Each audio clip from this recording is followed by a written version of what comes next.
Olá, seja muito bem-vindo, seja muito bem-vinda. Eu sou a Gabriela Varela. Esse é o videocast Em Detalhes, começando agora. Aqui, sempre com um convidado, nós vamos mergulhar e analisar uma temática, uma notícia. E, claro, hoje não pode deixar de ser os principais acontecimentos que cercam Bolsonaro e que chegaram até a autorização do ministro Alexandre de Moraes, que autorizou a quebra do sigilo fiscal e bancário do ex-presidente Jair Bolsonaro e também da ex-primeira-dama Michele. Em detalhes, é isso que a gente vai abordar aqui hoje. Excepcionalmente, nesta sexta-feira, 18 de agosto de 2023, estamos ao vivo aqui do estúdio. O William estava aqui até agora conversando com vocês no programa. A gente teve um probleminha técnico aqui. Ficamos sem luz, né, enquanto estava acontecendo o N1, mas agora está tudo sob controle. Vou avisar também para você que escuta o podcast, além de quem nos acompanha no YouTube, que hoje o programa vai sair, o episódio vai sair um pouquinho mais tarde, porque justamente a gente vai conversar agora com o Guga Noblar, ao vivo, aqui no Em Detalhes. Ele já está aqui na tela junto comigo. Guga, prazer falar com você. Bem-vindo aqui ao Em Detalhes. Prazer o meu. E prazer falar com você, prazer falar com todos, dessa audiência maravilhosa sempre. Muito bom, Guga. Antes de entrar caso a caso, a gente vai trazer aqui Mauro Cid, Frederic Wasser, também o hacker de Araraquara, mas eu acho que é importante, Guga, fazer a pergunta que todo mundo quer saber, não tem como.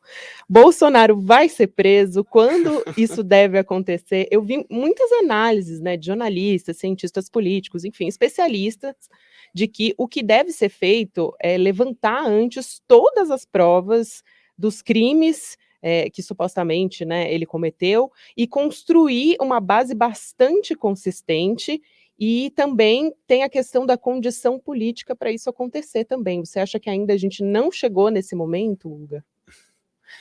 Olha, se por acaso o Bolsonaro for preso nos próximos dias, não deve ser com base no que foi por hora já vazado na imprensa sobre a investigação.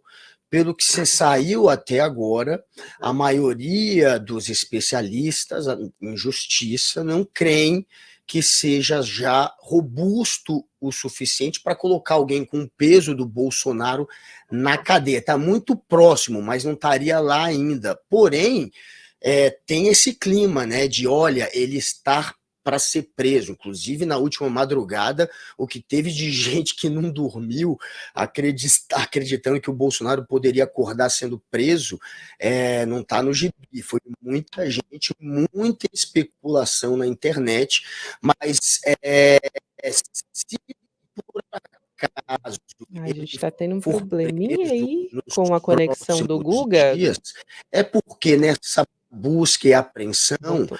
de celular e de aparelhos eletrônicos do Bolsonaro descobriram algo novo. Desculpa, Gabi, você falou alguma coisa? A gente teve um probleminha, Guga, só para entender. Ouvi Se alguma você coisa puder aqui de retomar fundo. um pouquinho. Aí eu achei que você tinha falado.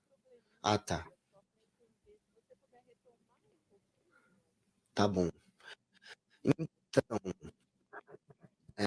se o Bolsonaro for preso já no início da semana, provável não, motivo novas provas que eles estão conseguindo nessa busca e apreensão. Foram muitas buscas e apreensões de aparelhos celulares do Ossef, que é o advogado do Bolsonaro, da Michele. Eles estão com muita coisa ali que pode ser que eles tenham descoberto alguma tentativa de obstrução da justiça que torne inevitável a prisão de Jair Bolsonaro. Se ele for preso em breve, não é pelo que já vazou na imprensa, é por algo novo que a gente ainda não teve acesso, mas que sim, que a polícia pode ter conseguido nesses últimos dias de investigação.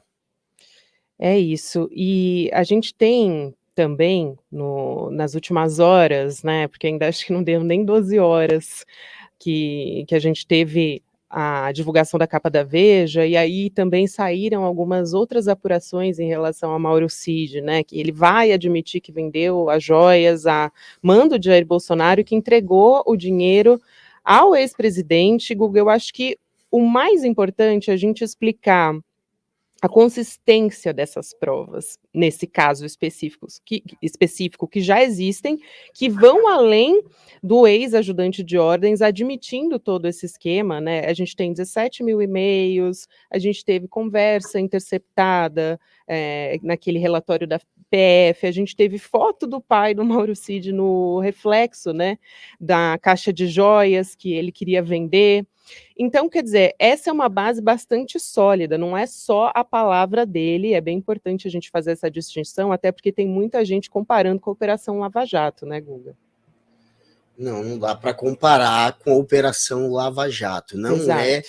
uma investigação que se baseia unicamente em uma delação. Até porque o que o Mauro Cid está fazendo não é delatar. Se o Mauro Cid estivesse delatando, ele ia precisar incluir novas denúncias e mais provas de participação, talvez, do mandante, que agora ele está dizendo que é o Bolsonaro e outras pessoas, e o que ele está fazendo não, o que ele está fazendo é uma confissão, ele basicamente tem que explicar o que ele cometeu de ilícito, e é claro que ele vai colocar na conta de um mandante, já que a justiça prevê uma pena menor quando você age sob o comando de alguém. Então a estratégia dele é confessar, não é delatar. Só daí já se diferencia totalmente da questão da Lava Jato. Então ele vai precisar contar o que ele fez e mostrar o que ele fez a partir do que ele fez. Ele não precisa necessariamente produzir provas contra outros, mas é claro que na história dele ele vai colocar como chefe, como comandante, e essa é a grande novidade, o Jair Bolsonaro. E aí ele tem, não tem só o que a gente já sabe, né, de e-mails, de pagamentos via conta bancária do pai dele, do Mauro Lorena Cid, que recebeu o dinheiro do Bolsonaro, dinheiro de joias. Tem provavelmente muito mais coisa que ele tem condição de mostrar se ele realmente estiver disposto, já que isso tudo, por hora, foi o que a polícia investigou e não o que ele demonstrou. Então pode ser que ele apresente, sim, ainda mais provas do comando dele, de Jair Bolsonaro, o verdadeiro, segundo Mauro Cid, mandante de todos os crimes. O Mauro Cid era um faz-tudo, um cumpridor de ordens, um militar que não recusava, essa vai ser a versão dele, a ordem do seu superior. E o seu superior hierárquico, não só por ser o seu patrão naquele momento, mas por também ser quem comandava as Forças Armadas, é Jair Bolsonaro. Então a estratégia é essa, é culpar o comando, e sim, tem e-mails, tem extratos bancários, tem conversas de WhatsApp, e tem o que mais o Mauro Cid quiser a partir de agora dedurar para comprovar que estava sob o comando de Bolsonaro. E o Bolsonaro já está abandonando ainda mais, né, o Mauro Cid, porque o Mauro Cid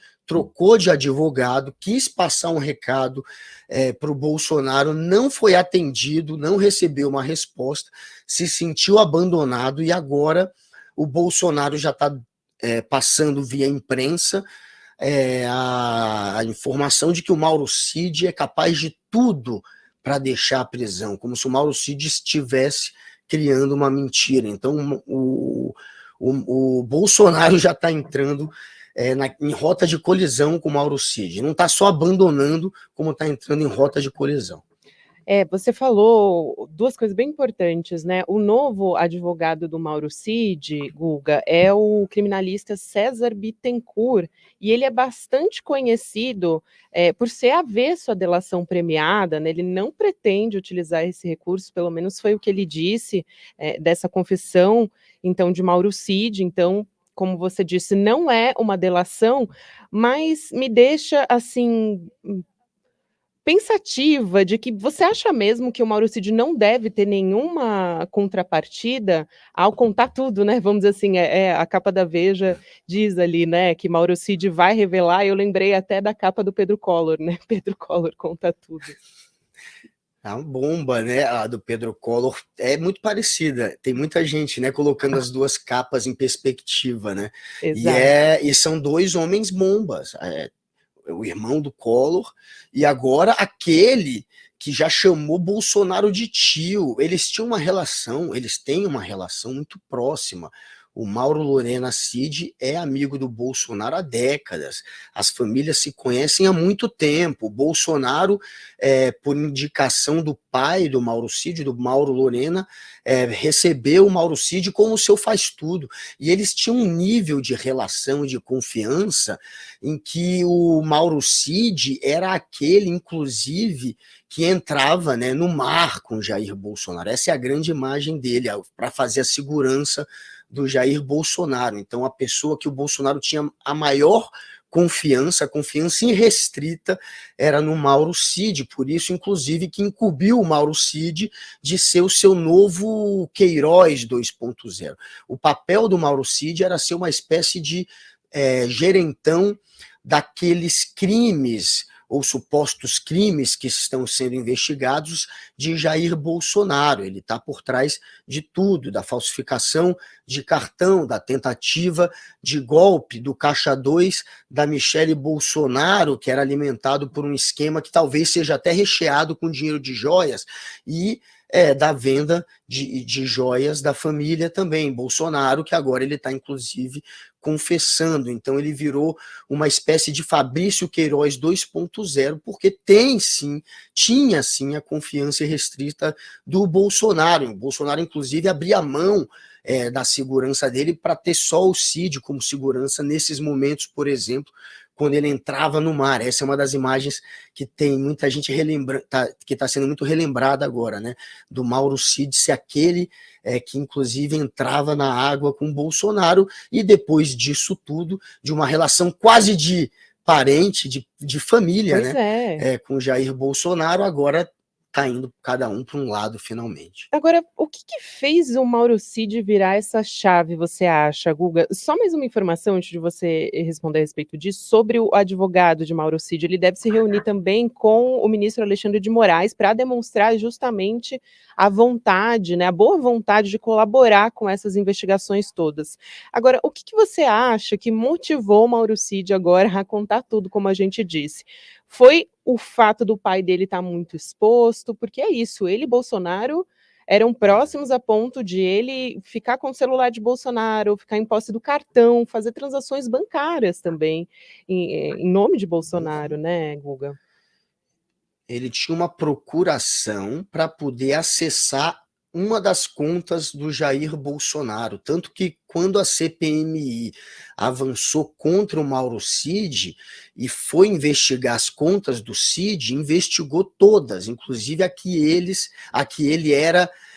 podia atuar, mesmo não sendo titular. E aí eles acabaram entrando em uma conta do Jair Bolsonaro, por isso que descobriram algumas coisas contra Jair, porque a conta dele, uma das contas dele, tinha essa procuração que atrelava o Mauro Cid podia mexer no dinheiro do Jair Bolsonaro. Então, era esse, né, o nível de dependência de um com o outro.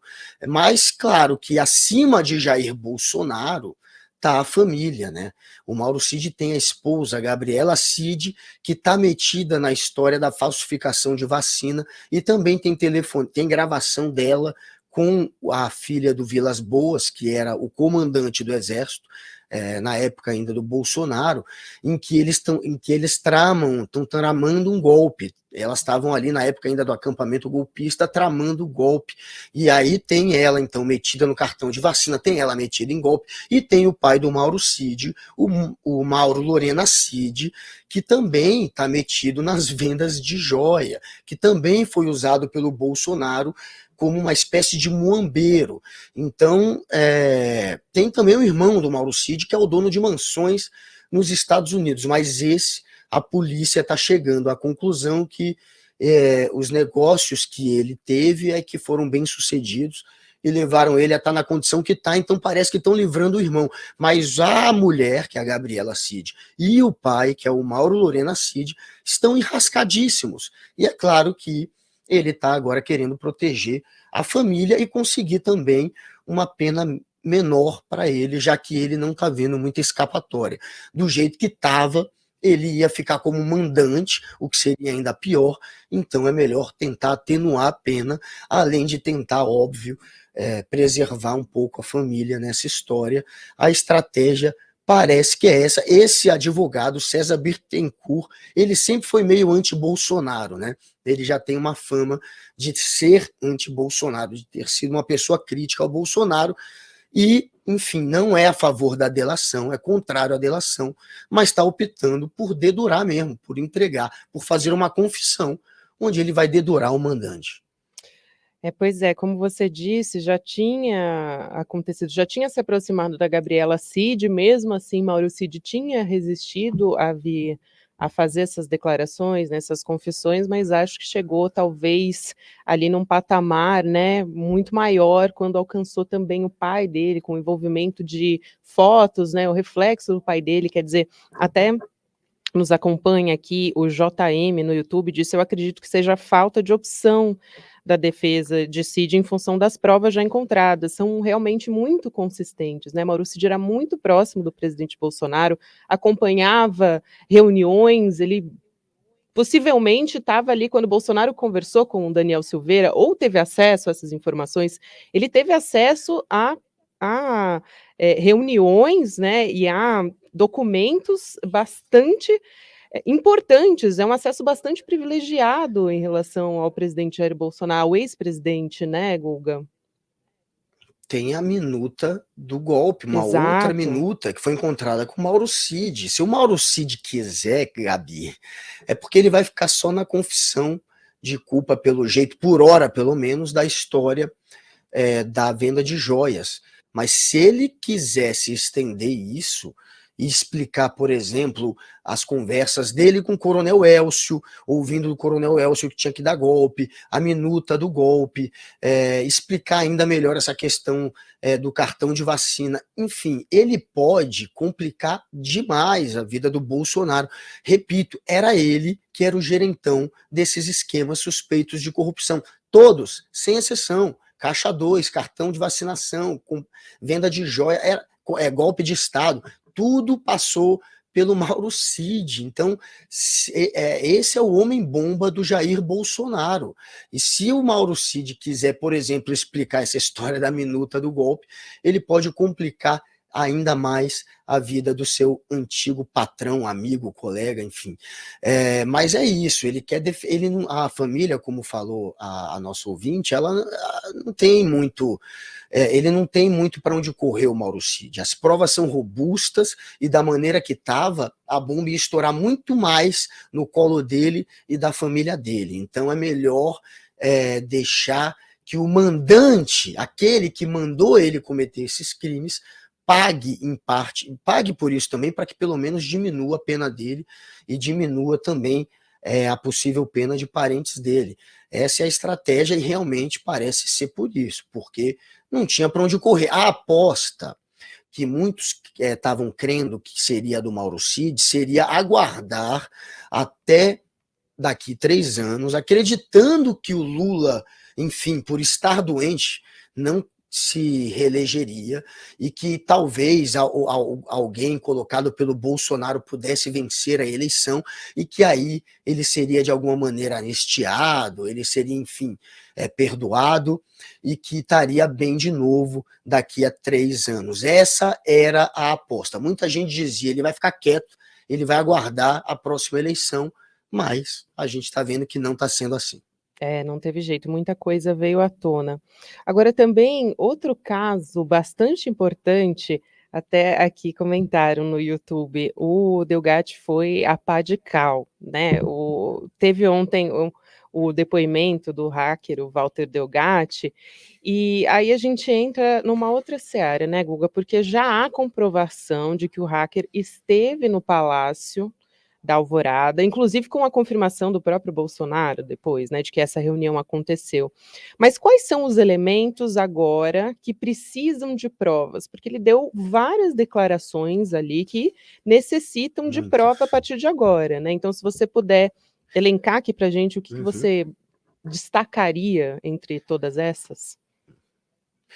Sim, ele tem que provar basicamente todas as revelações que ele fez, o Walter Delgatti, o hacker, ontem na CPMI do golpe. Muitas delas foram novidades, para os ouvidos de agentes da Polícia Federal, porque ele tinha dito, inclusive, antes do depoimento, o advogado dele já tinha dito para a imprensa, já tinha saído que provavelmente ele não revelaria tudo no depoimento da Polícia Federal, ele deixaria várias novidades para contar durante a CPMI. Foi o que aconteceu. Ele disse, por exemplo, que o Duda Lima, que era o marqueteiro de campanha do Bolsonaro, teria lhe pedido para criar um código-fonte falso, para parecer que seria possível, ao você digitar na urna o número de um candidato, aparecer outro, e fazer uma demonstração disso para a população, enfim,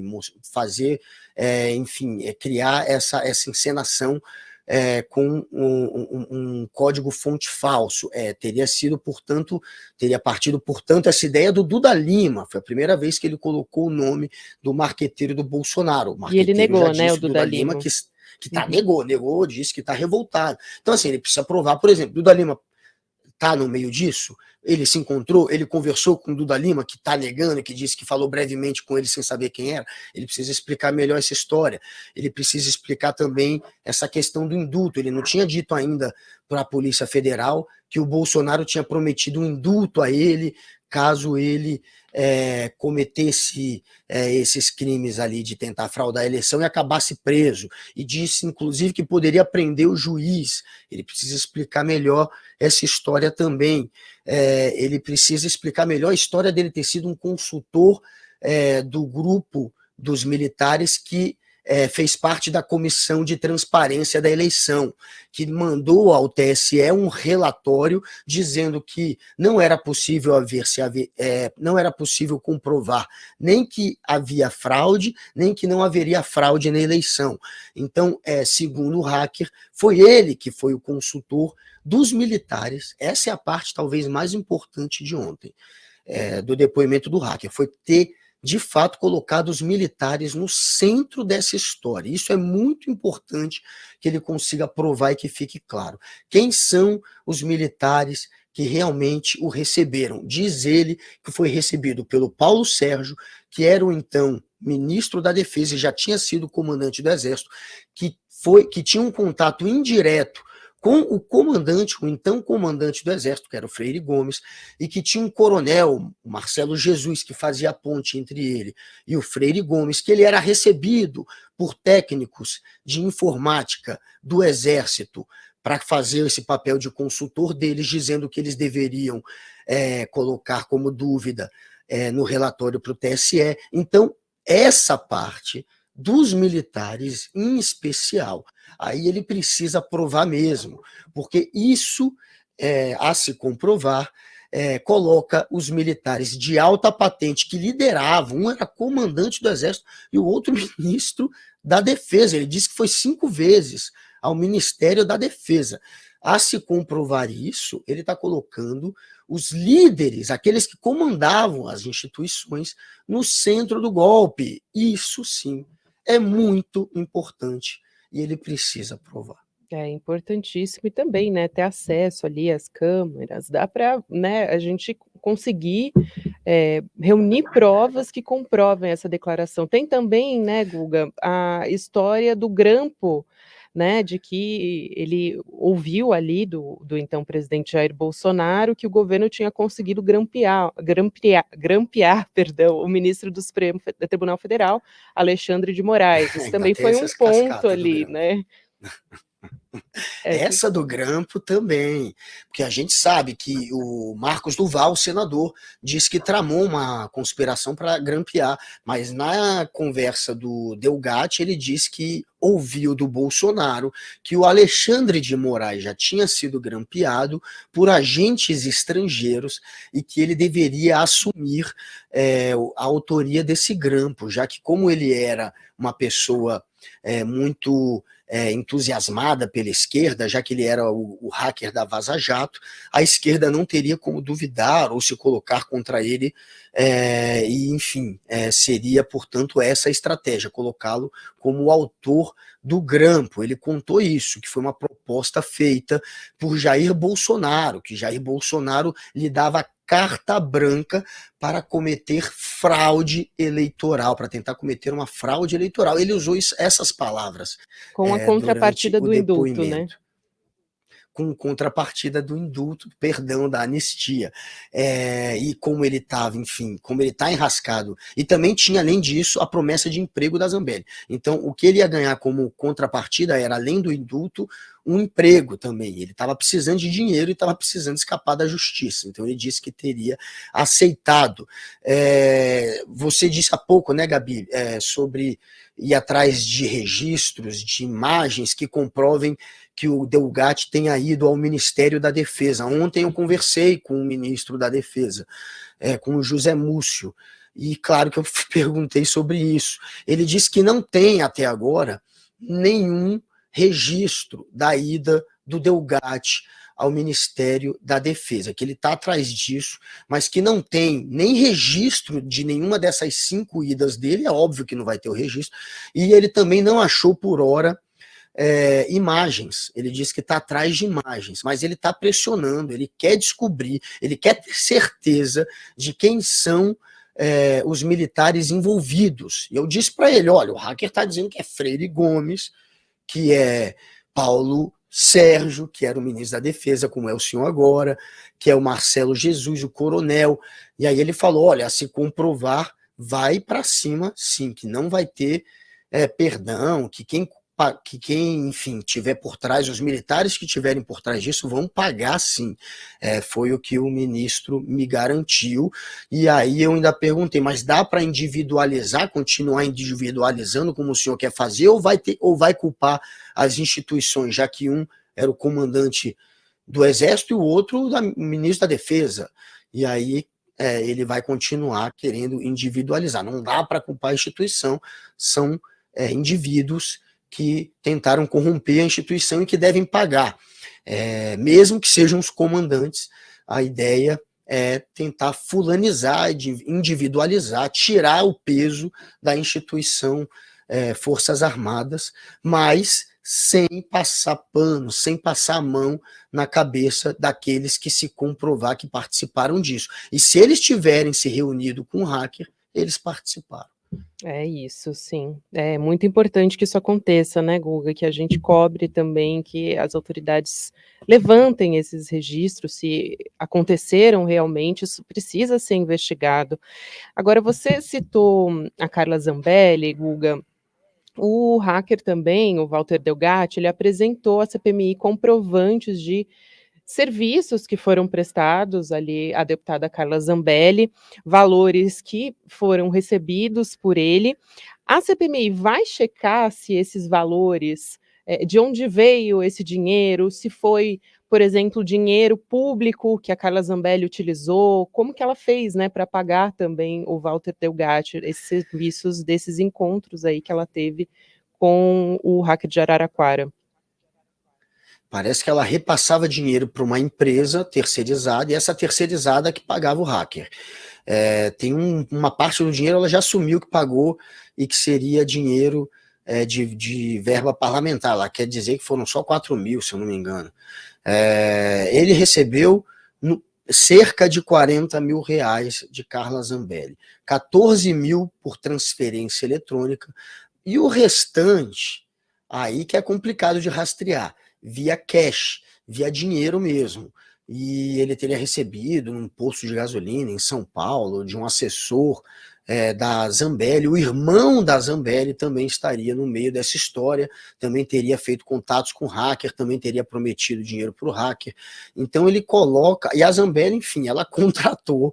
É inacreditável essa história, né? Porque agora a extrema-direita fica gritando, esperneando contra o hacker, dizendo que ele vota 13 e que ele é um criminoso e, portanto, não tem credibilidade. Então, por que ele foi contratado pela Zambelli e se reuniu com Jair Bolsonaro? Quanto mais eles atacam a reputação do hacker, mais eles se entregam. Se eles contrataram um criminoso, é porque eles queriam que ele cometesse um crime. Então, esse criminoso resolveu contar. E a Carla Zambelli tem transferência para ele, e ele também entregou para a Polícia Federal conversas que comprovariam ainda mais a participação da Zambelli, seriam conversas e áudios captados pelo telefone. Eu não sei se é exatamente o WhatsApp, se é mensagem, mas seriam conversas e áudios que ele entregou e que acabariam incriminando a Zambelli, o irmão da Zambelli e mais assessores da Zambelli também. Então, essa daí não tem para onde correr. Uma pessoa que contrata um hacker para invadir o sistema judiciário, um hacker que estava proibido de entrar na internet, que tinha, enfim, essa proibição da justiça, porque já tinha sido preso. Não tem como ela explicar a contratação dele, a não ser que tenha sido com esse fim que o hacker está agora delatando. Enfim, com relação a Zambelli, já há provas o suficiente para que ela não só perca o mandato, como seja presa. Exatamente. E, Guga, outra questão também importante da gente colocar é que o Walter Delgatti, ele vai prestar depoimento, né, de novo, ele foi convocado pela Polícia Federal, e a coluna da Juliana Dalpiva apurou que os policiais federais, então os agentes, eles avaliaram que existem contradições em parte do que ele disse ontem na CPMI, então, em relação ao que ele já tinha declarado à Polícia Federal antes, né, tem um inquérito da PF que já teve desdobramentos, e aí eles querem ouvir o Delgatti novamente para esclarecer esses pontos que, segundo a PF, são ali contradições no que ele já disse, né? Importante também. Eles querem ouvir. A gente não sabe exatamente são as condições que dá. Ele falou, por exemplo, que foi 5 vezes ao Ministério da Defesa. Não sei se ele falou que não foi, ou que foi uma vez, eu não sei se tem exatamente uma contradição, o que tem é isso, falta pelo menos de informação. Boa parte do que ele falou, então ele vai ter que explicar. Ele disse que foi 5 vezes ao Ministério, ele disse que foi o consultor do grupo, como eu expliquei, de TI dos militares. Ele não tinha revelado isso. Quando ele conversou com a PF, ele não tinha revelado o nome do Duda Lima, o marqueteiro, como mais um envolvido nessa história. Ele não tinha falado da proposta de indulto e nem da proposta de emprego da Zambelli. Então são essas as questões que a Polícia Federal precisa entender melhor, né, para ver enfim, se ele está mentindo, se ele não está mentindo, se ele estava só sonegando informação porque queria deixar em primeira mão para a CPMI, como eu falei, já tinha essa informação. Porque está todo mundo acompanhando, né? A sociedade toda está todo mundo assistindo. acompanhando, mas ele já tinha, o advogado já tinha dito que ele não ia contar tudo na PF. Na terça-feira, né? Ele disse isso. Na quarta foi o depoimento na PF. E ele, de fato, não contou tudo. E também em relação ao que você disse sobre a relação de Walter Delgatti e Lula, né, só para deixar claro assim também, é que Walter Delgatti, ele esperava até uma contrapartida, ele nunca teve esse retorno do PT, então existe também uma mágoa em relação a isso, nunca existiu uma relação dele com o presidente Lula, como quer colocar também a extrema-direita, né, também é importante dizer isso. Aconteceu. Teve gente que tentou criar uma ponte entre o Lula e o Delgatti, gente da esquerda que achava que o Delgatti merecia algum tipo de consideração. Isso aconteceu, só que o Lula foi aconselhado a ignorar o hacker, mas tentaram criar essa ponte e o Lula não atendeu ao hacker. Claro, o Lula sabia que o hacker está metido em crime e que não é alguém com alguém que pode virar presidente como o Lula, não deveria se aproximar de um hacker, até para não ficar parecendo que foi encomenda do PT, porque não foi essa história, né? Essa história aconteceu porque o hacker acabou invadindo as contas e delatando essas contas porque quis. Então o Lula se precaviu e depois disso ficou essa história, né, de que o hacker tinha ficado magoado com a esquerda, com o PT, e aí veio a reunião dele com a Zambelli. Na explicação dele, ele estava desesperado porque não tinha emprego, não tinha dinheiro e estava às avessas com a justiça, então acabou sendo seduzido pela ideia da Zambelli de tentar invadir o sistema judiciário para depois conseguir tanto um indulto quanto um emprego. mas aconteceu essa mágoa, sim, com o Lula por não ter sido atendido por ele. Agora vamos passar para falar também de Frederico Wassef, foi bastante importante, porque a PF apreendeu celulares e um dos mais importantes era um celular que o Frederico Wassef, que foi advogado da família Bolsonaro, dizia que usava para falar só com o Bolsonaro. Então é bastante importante essa informação. Essa é uma coisa. A outra foi que o Assef admitiu que ele recomprou um Rolex, né, um relógio, que foi um daqueles presidentes oficiais que Bolsonaro recebeu, né, que como autoridade, só para deixar claro, não como ele, Bolsonaro, pessoa física, né, mas Bolsonaro como presidente da República, e que foi vendido nos Estados Unidos. Depois o Assef teve que recomprar esse relógio mais caro, uma pataquada.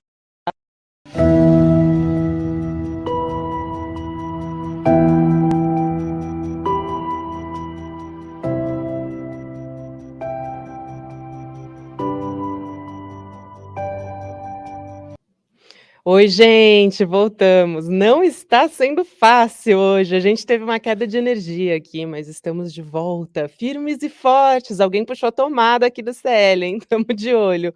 Obrigada e desculpa, gente, aqui pelo imprevisto. Obrigada por quem resistiu e ficou persistente até agora. Guga Noblar continua aqui comigo para a gente dar o arremate da nossa entrevista, só retomando que a gente está falando sobre tudo que envolve o cerco se fechando no entorno de Jair Bolsonaro e também da ex-primeira-dama, Michele Bolsonaro.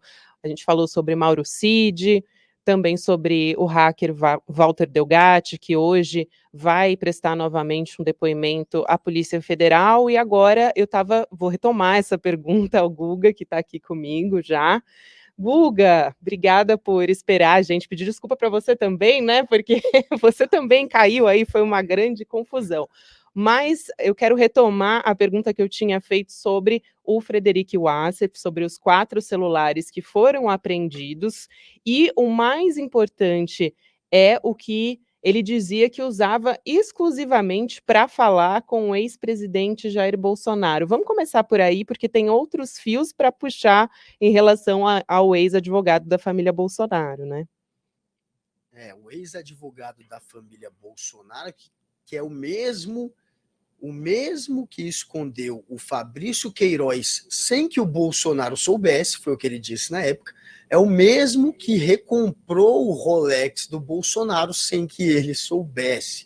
Não dá para cair nessa. Alguém que tem um telefone para fazer contato direto com Jair Bolsonaro, alguém que goza da confiança da família de Jair Bolsonaro, que não foi só advogado do Bolsonaro, como do filho dele também, ainda tem que passar por esse tipo de situação constrangedora agora, tendo que, enfim, ficar com essa imagem não de Frederico Wassef, mas de Frederico Acéfalo. O apelido dele é o Acéfalo, porque não tem como acreditar nessa versão fantasiosa de que ele tem feito isso tudo à revelia de Jair Bolsonaro. Mas agora temos o telefone. A investigação tem, o país tem como pelo menos tentar apurar o que de fato Jair Bolsonaro e Frederico Wassef trocavam em mensagens. E é interessante que ele acabou de ter 4 celulares apreendidos, depois de fazer a recompra do Rolex. É óbvio que ele ia ser alvo de busca e apreensão da Polícia Federal, mesmo assim, resolveu frequentar um restaurante em um shopping no Morumbi, onde ele costuma ir com bastante frequência, acabou sendo encontrado por agentes da Polícia Federal, e no momento que eles fizeram a apreensão dos celulares, eles também fizeram uma busca e apreensão no carro do Wassef. E o interessante é que o carro dele estava estacionado numa vaga para deficiente no shopping. Então, além de ser suspeito de obstruir a justiça, ele também está ficando em vaga de deficiente em shopping de gente abonada de São Paulo. Ainda Mas, tem isso. enfim, o Wassef é essa figura tenebrosa que com certeza tem muita coisa no celular dele. Agora é interessante que ele nunca tem a ver com nada, né? É bom a gente lembrar do passado, porque relembrar é viver, que quem estava na casa do advogado Frederic Wassef era o Fabrício de Queiroz, lá em 2020, refrescar a memória das pessoas, né? Ele ficou quase um ano, segundo o caseiro da casa, o Fabrício Queiroz, ex-assessor de Flávio Bolsonaro, né? Ficou naquela casa em Atibaia, depois, quando ele foi preso ali pela Polícia Federal, e essa casa era um imóvel do advogado do Flávio Bolsonaro, da família Bolsonaro, o Frederic Wassef.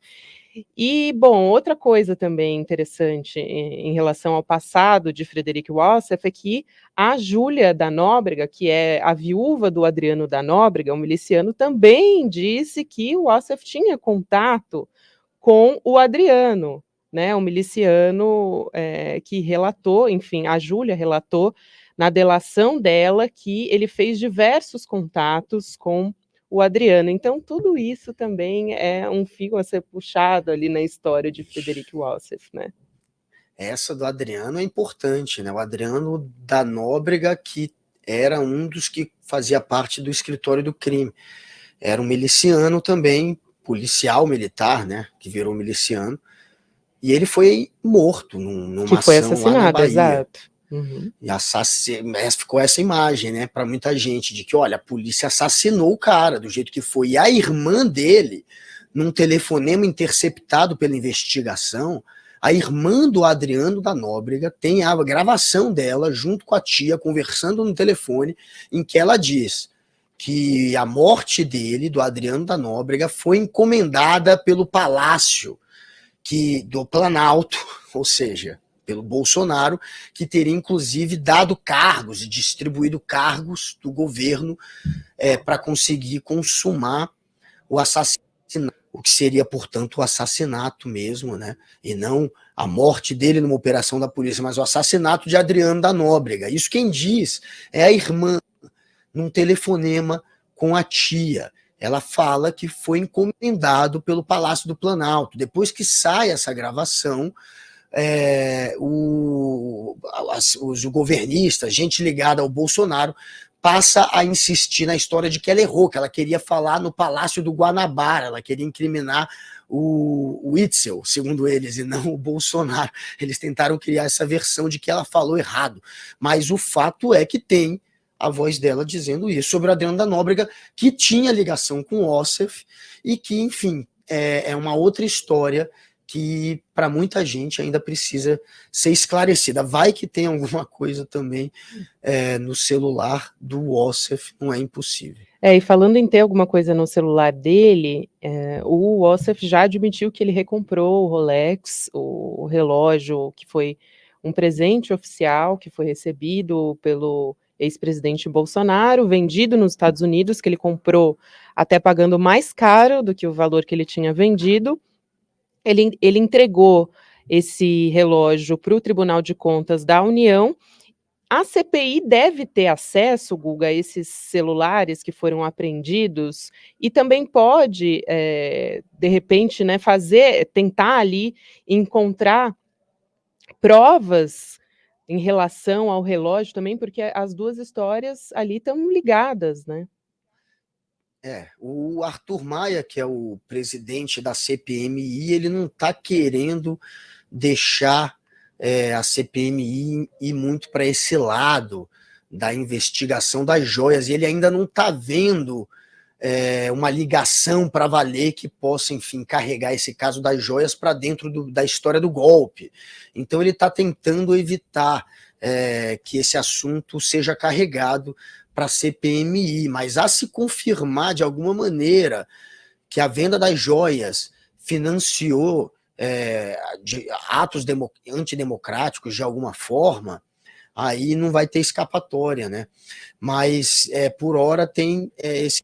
O Arthur Maia não acha que faz sentido misturar os dois temas ali na CPMI. Já tem uma ala governista da CPMI que acha que sim, que uma coisa pode sim estar ligada à outra, e que a CPMI poderia investigar o Wassef e continuar investigando as joias, mas, enfim, do jeito que está a CPMI vai ficar um pouco alheia a isso, a não ser que descubram, não sei, que o Ossef também estava confabulando pelo golpe, aí talvez eles partam para cima do Ossef para valer, mas do jeito que está agora eu não vejo muito espaço para isso, por conta do presidente da CPMI, do Arthur Maia. Importante, Guga. Eu quero fazer uma pergunta relacionada ao presidente Jair Bolsonaro e, como a gente disse, tem várias questões envolvendo, cercos fechando cada vez mais desde a última sexta-feira, quando aconteceu a operação da Polícia Federal, tudo começou a ruir, de fato, ali no entorno de Bolsonaro.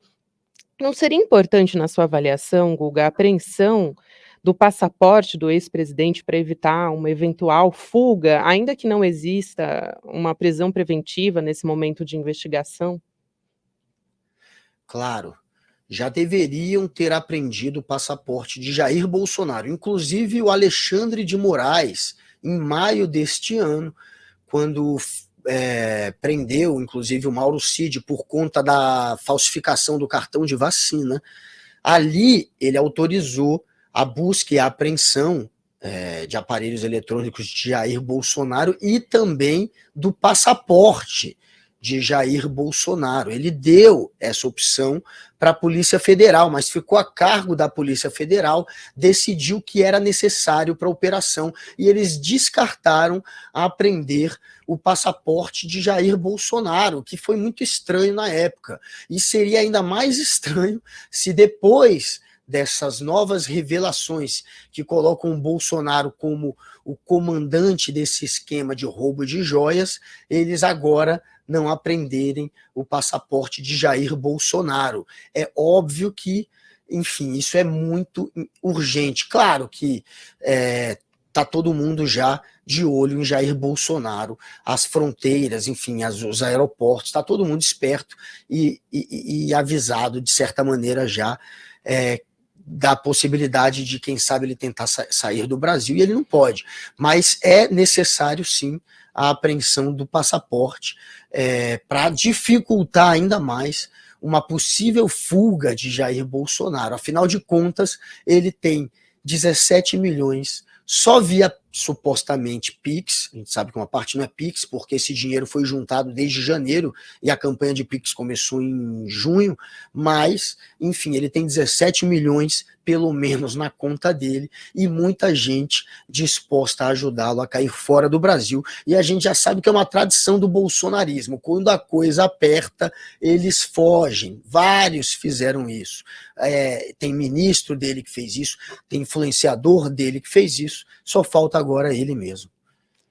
E, Guga, olha só, enquanto a gente grava esse videocast, acabou de sair uma reportagem do Estadão dizendo o seguinte, uma reportagem do Tássio Lohan, que depois de essa reportagem da Veja ir para o ar, né, não só ir para o ar, mas também estampar a capa da revista Veja, menos de 24 horas depois de confirmar a veículos de imprensa que o tenente-coronel Mauro Cid iria apontar, ou vai ainda apontar, Jair Bolsonaro como mandante do esquema que desviou esses presentes milionários que a gente tem conversado e que foram recebidos pela presidência da República. O criminalista César Bittencourt diz que recuou, né, aqui segundo a reportagem do Estadão, ele recuou, e o César Bittencourt afirmou não ter falado sobre as transações envolvendo as joias recebidas pelo ex-presidente por delegações estrangeiras. Então, essa foi uma informação do Estadão que acabou de sair, então a gente pode ainda ter um recuo de Mauro Cid nessa história de que ele ia confessar que vendeu as joias nos Estados Unidos a mando de Bolsonaro. Porque a versão que está na imprensa é a que o advogado disse que o Jair Bolsonaro recebeu dinheiro do Mauro Cid da venda das joias, que mandou vender e que recebeu a grana. Essa era, até esta notícia, a versão mais recente do que o advogado César Bittencourt teria dito. Então agora parece que ele começa a dar um passinho para trás. Vamos entender, enfim, se haverá ou não essa confissão, ou se essa tentativa de confissão, ou enfim, essa narrativa da confissão foi só uma maneira de passar recado, e esse recado foi atendido. Porque se ele voltar atrás, claro que vai ficar no ar essa grande questão. Por que voltou? Será que Bolsonaro viu que não tinha para onde correr e atendeu a algum recado, a algum desejo da família Cid? Começam Ou as será que é especulações, né, pressão dos Guga? próprios... Mas outra especulação, outro ponto, Gabi, que é importante ficar no ar pode ser pressão do próprio Exército, porque tinha ontem esse papo de que parte do Exército, dos militares, estava incomodada com a possibilidade dele confessar, já que confessar seria o pior dos crimes para um militar. O militar, ele deve aguentar, enfim, calado a missão até o final. Ele não deve confessar, ele não deve delatar quem está numa posição hierárquica superior, apesar do que o Bolsonaro é capitão e ele é tenente-coronel, ele não deve, ele não está abaixo da hierarquia, neste caso, mas o Bolsonaro foi o presidente, então tem uma pressão também do Exército, que tem esse papo desde ontem, de que parte dos militares estavam incomodados com ele. Então eu não sei se o advogado voltar atrás, se foi por pressão do Bolsonaro ou por pressão até mesmo dos militares. A gente vai ter que descobrir. Vamos ter que acompanhar e ver o que vai se tratar, então, essa confissão, se é que ela vai acontecer ou se vai recuar realmente, como está indicando o advogado, ou pelo menos ele indicou o advogado de Mauro Cid ao Estadão. A gente vai continuar acompanhando essa história. Guga, muito obrigada pela sua participação aqui no Em Detalhes, foi um prazer enorme te receber. Que pena que que a gente teve algumas intercorrências, mas mesmo assim foi maravilhoso conversar com você. Tamo junto. Me chame sempre, Gabi. Quando você precisar, ou quando alguém faltar, ou quando vocês quiserem, sempre estarei aqui. Que é isso, Guga. Você é é um prazer presença estar com essa aqui. audiência. Você é presença ilustre aqui. Na próxima a gente promete não puxar a tomada enquanto você estiver conversando, tá bom? Combinado. Tamo Um junto, beijo, Gabi. até mais. Beijão. O Videocast em Detalhes, então, fica por aqui. O próximo episódio vai ao ar às 10h30 da manhã de segunda-feira, ao vivo no YouTube, por onde você acompanha toda a programação do ICL Notícias.